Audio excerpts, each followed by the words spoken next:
Binawian ng buhay ang tatlong individual matapos masalpok ng bus ang sinasakyang tricycle sa barangay Napaku, Pequeño Reyna Mercedes, Isabela. Kinilala ang mga nasawing biktima na sina Felina Naka, Carol Cadiz at Josie Viernes, habang sugatan naman ang tatlo pang individual na sina Lilia Awanan, Felicidad Sales at Marvin Aquino, pawang mga residente ng barangay Centro 2, Luna, Isabela.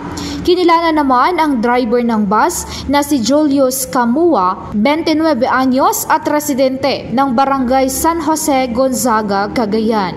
Ayon sa pagsisiyasat ng Reyna Mercedes Police Station, binabaybay ng dalawang bahikulo ang parehong direksyon patungong lungsod ng Kawayan, kung saan aksidenteng nabangga ng bus ang tricycle nang biglang lumihis ang driver nito mula sa outer lane papunta sa fast lane. Biglang resulta, nagtamo ng sugat sa iba't ibang bahagi ng katawan ang lulan ng tricycle na agarang dinala sa pagamutan, ngunit sa kasamaang palad ay binawian ng buhay ang tatlong individual. Maswerte namang nakaligtas ang menor de edad na lulan ng tricycle, kung saan nagtamo lamang ito ng minor injury. Samantala, dinala naman sa himpilan ng kinaukulan ang mga behikulong sangkot sa insidente para sa karagdagang investigasyon at kaukulang dokumentasyon. Mula dito sa Ilagan, Isabela, ito si Jardel Inere para sa Radyo Alternatibo Balita Nationwide.